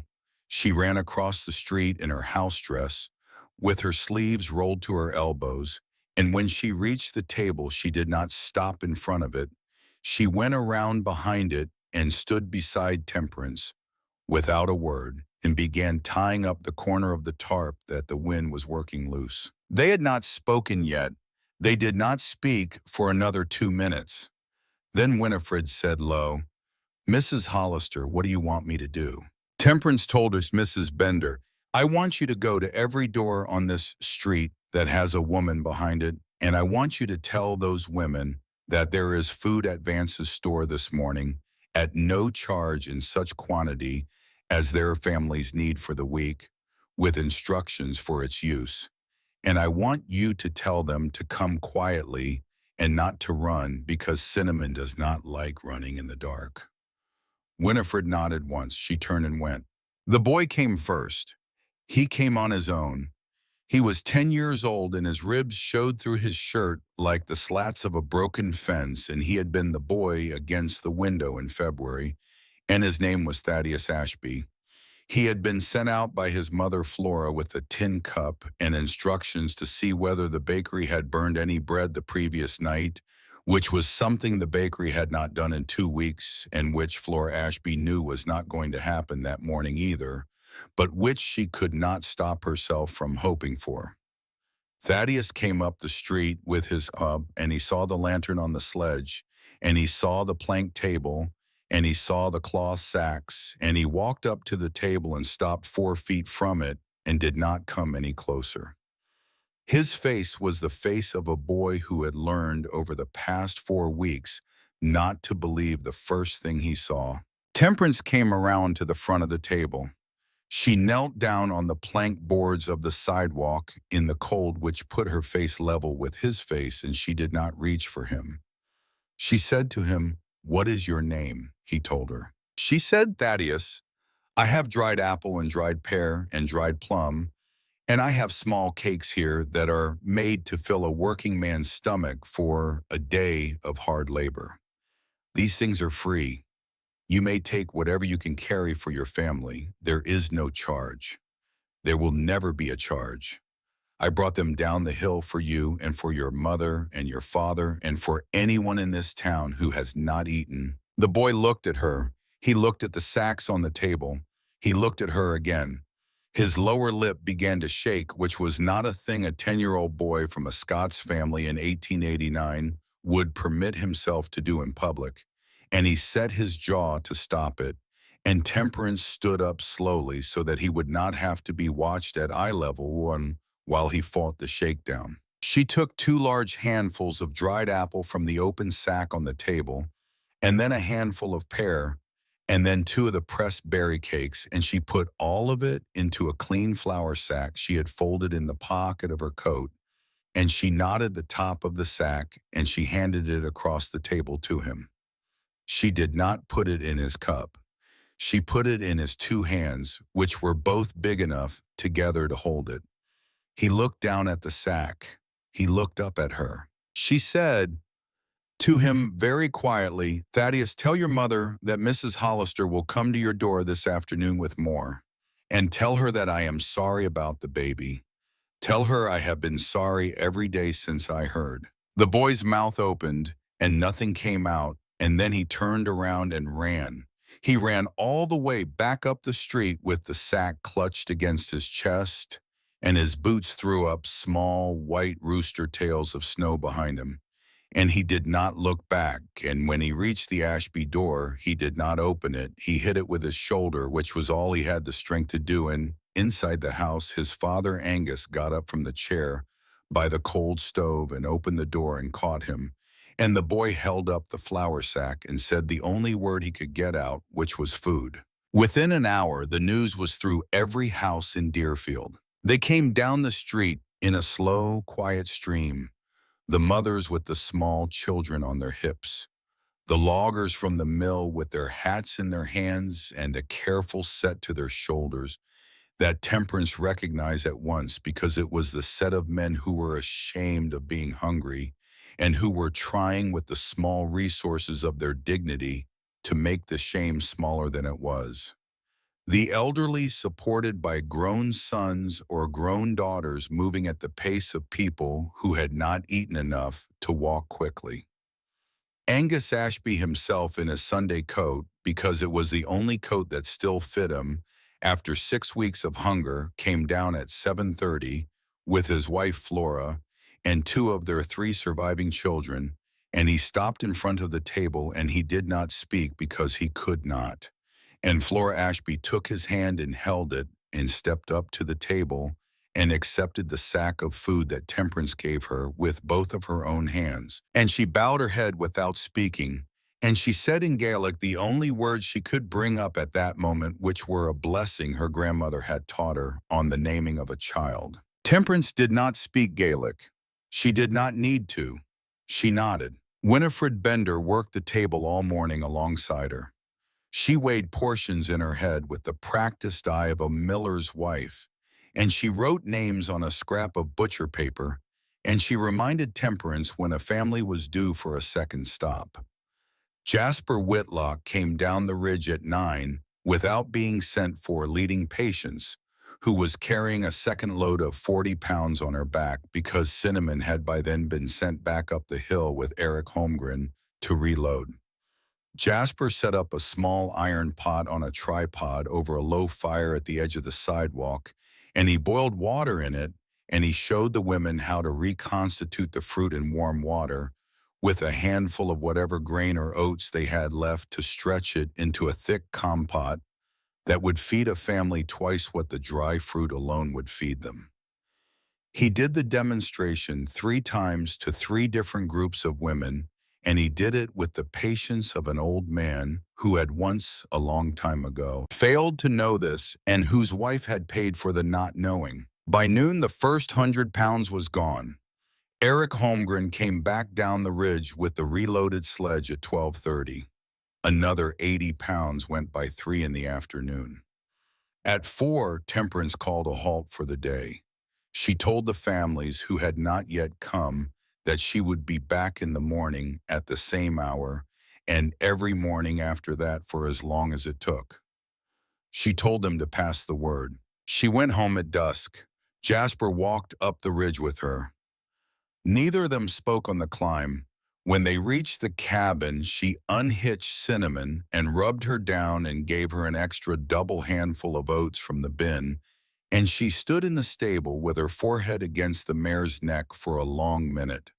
Then she went into the cabin and she took the ledger off the shelf and she opened to a fresh page at the back and she began to record the outgoing pounds by family. She did not close the ledger that night until 10. Across the street from Vance's store, through the wavy glass of his own front window, Rupert Vance had watched the entire day unfold. He had stood at the window from 6:30 in the morning until the light began to fail at 5. He had not opened his store. There was nothing in it to sell. He had watched the women come down the street. He had watched the men come down the street. He had watched the children come down the street, and he had watched them leave with sacks, and he had watched Temperance Hollister, whose fruit he had refused to stock 3 years earlier, on the grounds that homemade fruit from a hillside shed had no place on the shelves of his establishment, feed the town that he had not fed. At 4:15 in the afternoon, Adelaide Crane came down the street in her second-best coat, which was the coat she wore when she did not wish to be particularly noticed. She had waited all day. She had waited through the hours of the mothers and the loggers and the elderly, and she had told herself through each of those hours that she was waiting because she was not in fact hungry and that she had no business at the table on the sidewalk. At 3 in the afternoon, she had gone into her own pantry and looked at what remained in it, which was 3/4 of a sack of flour she had been hiding from her husband since January, and a tin of lard and a 1/4 pound of raisins, and she had closed the pantry door and sat down at her kitchen table and put her hands over her face. Harlan Crane, her husband, had come into the kitchen behind her. He had not spoken. He had set on the table in front of her a thing she had not known he possessed, which was 70 cents in coin that he had been keeping back from her since November for a purpose he had not yet decided on, and he had said, "Addie, if the woman is down there, take the coin and offer it to her. And if she will not take it, take the fruit anyway, because our children have not eaten a proper meal in 18 days, and your pride will not feed them." Adelaide had taken the coin. She had put on her second-best coat. She had walked down the street. She came to the table with her head down. Winifred Bender saw her coming and stepped back a pace to give Temperance the customer. Temperance set aside the sack she had been tying and looked up, and Adelaide Crane stood in front of her, and neither woman spoke for a moment. Adelaide said without looking up, "I have come to purchase, if you will permit me, a quantity of dried pear for my household. I have 70 cents. I do not know what that will buy." Temperance did not answer. She reached under the table and took out a fresh cloth sack, and she filled it with 2 pounds of dried pear and 2 pounds of dried apple in 4 of the pressed berry cakes, and she tied the top, and she set the sack on the table in front of Adelaide Crane. She said, "Mrs. Crane, there is no charge at this table. There has not been a charge at this table all day. Your 70 cents is yours. You may put it back in your pocket, or you may put it in the poor box at the Methodist Church on Sunday, or you may throw it in the creek. I do not take money for this. I did not haul 500 pounds of fruit down this hill to sell it to hungry people." Adelaide Crane looked up for the first time. Her face was the face of a woman who had rehearsed a speech on the walk down the street and was realizing now that no part of the speech applied. Her lips moved without sound. Then she reached out and took the sack, and she said, "Mrs. Hollister, I am not a woman who knows how to say what ought to be said to you. I do not have the words. I may never have them. But I want you to know that I know. That is all I know." Temperance nodded once. Adelaide Crane took the sack and walked away up the street toward her house, and she walked more slowly than she had come, and her head was no longer down. That evening in the Crane kitchen, Adelaide set two of the pressed berry cakes on a plate in front of her two sons, and she sliced a dried pear in thin strips for the baby, and she watched her children eat the first adequate meal they had eaten in 3 weeks. She sat across the table from her husband, Harlan. She took a slice of dried pear herself, and she put it in her mouth and she chewed it slowly, and she began to cry without making any noise at all. Harlan Crane reached across the table and took her hand. He did not speak. He did not need to. Outside the kitchen window, the last gray light was going out of the sky above the east ridge, and somewhere up on that ridge, a woman was sitting at a ledger writing down names. Adelaide said through the tears, without looking at him, "It tastes like summer, Harlan. I have forgotten what summer tastes like." Harlan Crane held his wife's hand, and he did not let go of it for a long time. The distribution continued for 33 days. Temperance came down the ridge every morning at the same hour. Winifred Bender met her at the table. Jasper walked or rode Patience, depending on the weather. Eric and Matthias Holmgren took turns bringing the reloaded sledge down at midday. On the fifth day, Finbar Kavanaugh, the blacksmith, closed his forge and worked the table himself for 3 hours so that Temperance could rest. On the 12th day, Dr. Ezra Holmes made rounds at the table, examining any child who had come for fruit, and he found that of the 51 children under the age of 10 in Deerfield, 43 had already begun to regain weight and color, and the other 8 were showing early improvement. On the 17th day, a Thursday, Reverend Tobias Ellicott, pastor of the Methodist Church, came to the table and asked Temperance quietly whether she would permit him to pray over the supply. Temperance told him she would permit him to pray over anything he liked, but that she did not require prayer over the fruit, and that the fruit did not require prayer over her, and that if he wished to pray, he might consider praying over the men in the territorial government who had for 20 years failed to build a second rail line through a second pass against the day the first pass was closed. Reverend Ellicott stood on the sidewalk in the February cold and considered her answer, and then he laughed, which was the first time Temperance had heard him laugh in 3 years, and he walked across the street and helped a woman carry her sack home. Rupert Vance did not come to the table for 22 days. He came on the 23rd day. He came at noon when the line was shortest. He was wearing his coat and his hat, and his red beard had gone partly gray over the winter in a way that had not been visible through his window. He stopped 6 feet from the table. He did not have a sack with him. He did not have money in his hand. He stood on the cold plank of the sidewalk and looked at Temperance Hollister across 6 feet of distance, and Temperance looked back at him, and Winifred Bender, standing beside Temperance, picked up the ledger and walked 3 paces away to give them the room. Vance said, "Mrs. Hollister." Temperance said, "Mr. Vance." He did not speak again for perhaps 20 seconds. Then he said, and his voice came out of him the way water comes out of a pump that has not been used in a long time, "Mrs. Hollister, you are destroying me." Temperance did not answer at once. She wiped her hands on her apron. She looked at him steadily. Then she said, "Mr. Vance, I am not destroying you. I am saving your daughter. Your wife came to this table on the 5th morning. She came in the hour before dawn. She stood where you are standing now, and she asked me without raising her voice whether I had anything she could take home for the little one. I gave her 4 pounds of mixed fruit and 6 berry cakes. She took them home and she fed your child. She has not told you this because she is ashamed of having come. She should not be ashamed. She was the first of 4 women in this town who came to me in that early hour before they would be seen, and every one of them was the wife of a man who had laughed at my shed and not one of them told her husband where the food on her table had come from.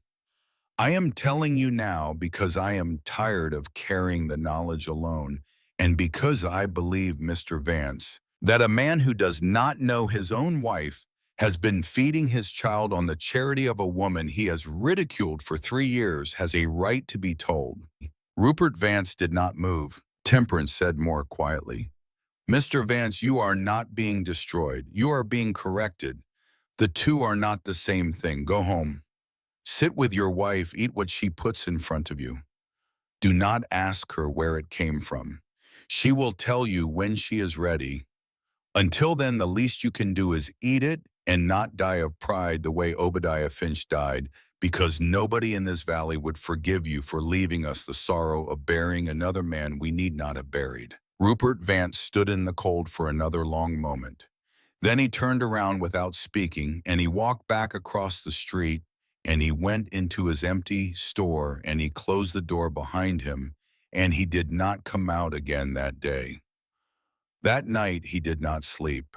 He sat at his kitchen table with his wife Millicent, whom he had not looked at properly in 11 weeks, and he asked her at 2 in the morning whether she had gone to the Hollister table before dawn on the 5th morning. Millicent Vance, who had been waiting 19 days to be asked, told him that she had.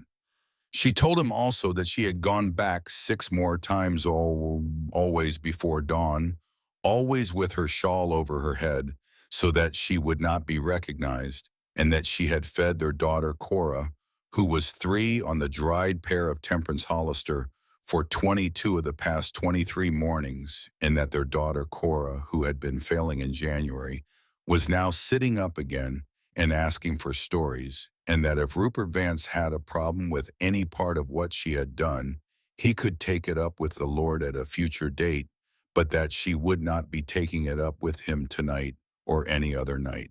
Rupert Vance put his head down on his kitchen table, and he did not raise it again until 4 in the morning. When he raised it, he was a different man, not completely different. A man of 50 is not completely remade in 2 hours, but different in the one way that would over the coming months matter. The supply train came in on the 9th of March at 2:30 in the afternoon. It came up the valley with its whistle sounding every half mile. People had heard it an hour before it arrived. They had come out of their houses and stood in the street. The whistle had grown from a thin thread of sound in the west to a full-throated roar that shook the windows of the Methodist church, and the locomotive had come around the last bend above the depot at a dignified 8 miles an hour, trailing black smoke and white steam, and it had pulled into the siding with a long, slow sigh, and behind it on 6 loaded cars were the supplies that Deerfield had been without for 114 days. There was no cheering. Somebody started to cheer, and nobody joined him, and he stopped. The relief was too large for cheering. People stood on the plank sidewalks of the main street and watched the unloading in silence. Some of them wept. Most of them did not. Temperance was not in town that afternoon. She had finished her distribution at 11 that morning and had gone back up the ridge, and she was at the moment the train came in sitting on her porch with Jasper Whitlock and drinking a cup of hot water with a slice of dried apple floating in it because coffee had run out on her own hillside 2 weeks before, and she had not mentioned it to anyone. Jasper heard the whistle first. He set down his cup. He said, "Mrs. Hollister, your town has come back." Temperance did not stand up. She did not look down the valley. She sat with her cup in her hands and watched the last of the afternoon light on the ridge across the valley, and after a long moment she said, "Mr. Whitlock, my town has always been here. The train has come back. That is a different thing." Jasper nodded. He picked up his cup.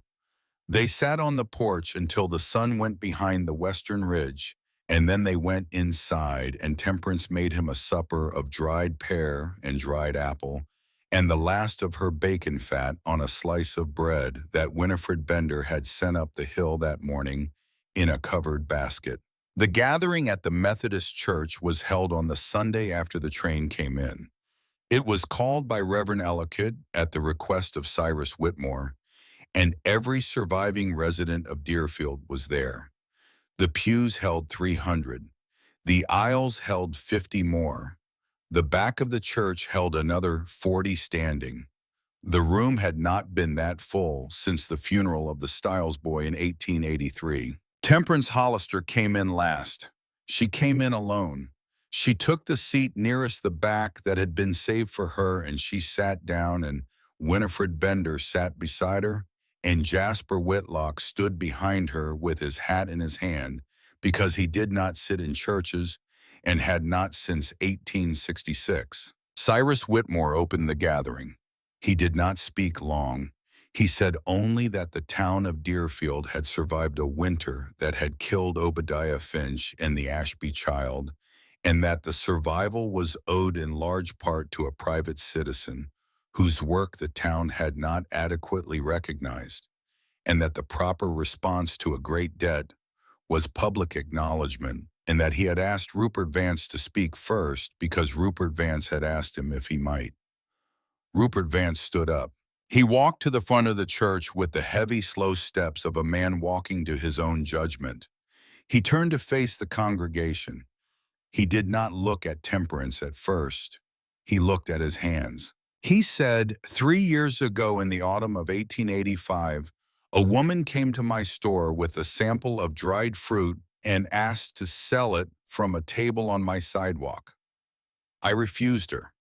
I told her that people wanted proper goods from proper concerns, and that what she produced was beneath the standard of my establishment. I said this in my store in the presence of one witness whose name I did not at the time know, and I said it to a woman who had walked into my town 45 days earlier with a map in her pocket and the intention of feeding us. I was that afternoon the single most important obstacle to that intention. I have remained for 3.5 years the single most important obstacle to that intention. Every laugh I led at the saloon, every shipment of mold-ridden commercial fruit, I undercut her with every rumor I helped spread in this town about the widow's madhouse on the East Ridge, was a laugh and a shipment and a rumor against my own child. He stopped. He looked up. He found Temperance in the back of the church. He said, Mrs. Hollister, my daughter Cora is 3 years old. She has been eating your pear for the last 39 days. My wife Millicent carried it home to her in secret before dawn because she was ashamed of what her husband had said about the woman who had the food. I have not slept properly in 19 nights since I learned of it. I do not ask your forgiveness. I have not earned it, and I do not believe I will earn it in the time I have left. I ask only that the town of Deerfield hear from my mouth in this building on this Sunday that everything I said about you was wrong, and that I knew it was wrong while I was saying it, and that I said it anyway because it protected a business and a standing that I now understand were not worth protecting. I would rather be the poorest man in this town tomorrow morning with the respect of the one woman on the East Ridge than the richest man in this town with the condition of my ledger on the 1st of December, 1888. He stopped. His voice did not break. He had rehearsed the speech. A man like Rupert Vance did not deliver a confession in front of a full church without rehearsing it. But the rehearsal had not prevented the speech from being true. He sat down in the front pew beside his wife Millicent, who took his hand in both of hers, and he did not look up again for the rest of the meeting. Harlan Crane spoke next. He said fewer words. He said, I told my wife 3 years ago that the enterprise of Mrs. Hollister was a sad little project born of a sad little life. I was describing my own character, not hers. I have nothing more to say. Adelaide Crane did not stand. She did not need to. She had already wept in her kitchen, and she had already brought a basket of fresh-baked bread up the ridge to the Hollister cabin on the 3rd of March, and her apology had been received on that porch quietly between two women who would by autumn be sitting in that porch together in the long gold afternoons, slicing pears for the drying frames, and there was nothing she needed to add in public. Dr. Ezra Holmes spoke briefly. He said only that the medical record of the winter would stand as a formal testimony, which he would deposit with the county, that the operation on the East Ridge had been, in his professional judgment, the single most important public health intervention in the history of the town, and that he trusted the town would in future be more thoughtful about the enterprises it chose to ridicule. Others spoke. The Ashby's Angus first, then Flora in Gaelic that nobody translated and nobody needed to. Finbar Kavanagh, the blacksmith, two of the Holmgren brothers, three of the loggers, an old woman named Eudora Pemberton, who had survived the winter on the fruit alone after her nephew had stopped sending money from Idaho, a young mill worker who cried in front of the whole church and was not ashamed. At the end, when the confessions had run their course, Cyrus Whitmore asked whether Mrs. Hollister wished to say anything. Temperance stood up. She was a small woman. She did not look small in that moment. She did not walk to the front. She spoke from where she stood in the back of the church, and her voice carried easily because the room was silent enough to hear a match struck in the vestry. She said, "My mother, Cordelia Whitfield, taught me to dry fruit. Her mother taught her. It was not cleverness that filled my shed, and it was not prophecy. It was the habit of women who understood that summer does not last, that trains do not always run, and that the only provision you can truly depend upon is the one you make with your own hands. I did not dry 500 pounds of fruit to prove a point. I dried it because waste offends me, and because every autumn in this valley fruit falls from the trees around this town and rots on the ground, perfectly good food left to the worms and the weather, while this community trusts its survival to a railroad schedule printed in Portland by men who have never spent a February in Deerfield. I am not angry with any of you. Mockery is the sound people make when they do not understand something. You understand it now. If you wish to learn, I will teach you. The fruit is there for the taking. The sun is free. The knowledge is simple. No family in this valley need ever go hungry again if they are willing to do the work." She sat down. The room was quiet for a long time. Then Cyrus Whitmore closed the gathering with a short benediction, and the town of Deerfield filed out of the church in the pale March sunlight, and a new season began. 11 new drying sheds went up on the hillsides of Deerfield that summer. Temperance walked each builder through the measurements herself. 24 feet long, 10 feet wide, half-inch gaps between the wallboards, cedar shake roof with 8-inch overhang, 3 tiers of racks, muslin frames on wooden pegs, stone hearth at the north end. She would not accept payment for the instruction. She accepted instead a standing agreement that every shed in Deerfield would keep at all times a minimum reserve of 100 pounds of dried fruit against the next year when the trains did not come, and that no household with a shed would ever charge a hungry neighbor for the contents of that reserve, not in coin and not in kind. The agreement was not written down. It did not need to be. Rupert Vance added a section to his store the following autumn, a clean pine shelf along the east wall under a hand-lettered sign that read, "Deerfield's finest prepared by our own." He stocked it only with the dried fruit of the 11 hillside sheds. He priced it fairly and paid his suppliers fairly in return, and for the first time in his working life, he told Temperance 2 years later, on the porch of her cabin in the summer of 1891, he had conducted business he was not ashamed to look at in the evening. He said it with some difficulty. He meant it. Adelaide Crane became Temperance's most diligent student. By 1891, she was producing dried pear that Temperance herself acknowledged was equal to her own. The two women who had never exchanged a civil word before the famine spent the autumn afternoons of the following 25 years on Temperance's porch, slicing fruit into baskets, sat between their spark and one chairs, watching the valley below fill with the gold of turning leaves. They did not often speak. They did not need to. Cinnamon, the sorrel mare, died in the autumn of 1899, 21 years old in her stall with Temperance's hand on her neck. She was buried in a grave Eric Holmgren dug at the foot of the drying shed, where the morning sun struck first and the afternoon breeze swept reliably, because those were the two conditions the mare had understood better than any creature Temperance had ever known.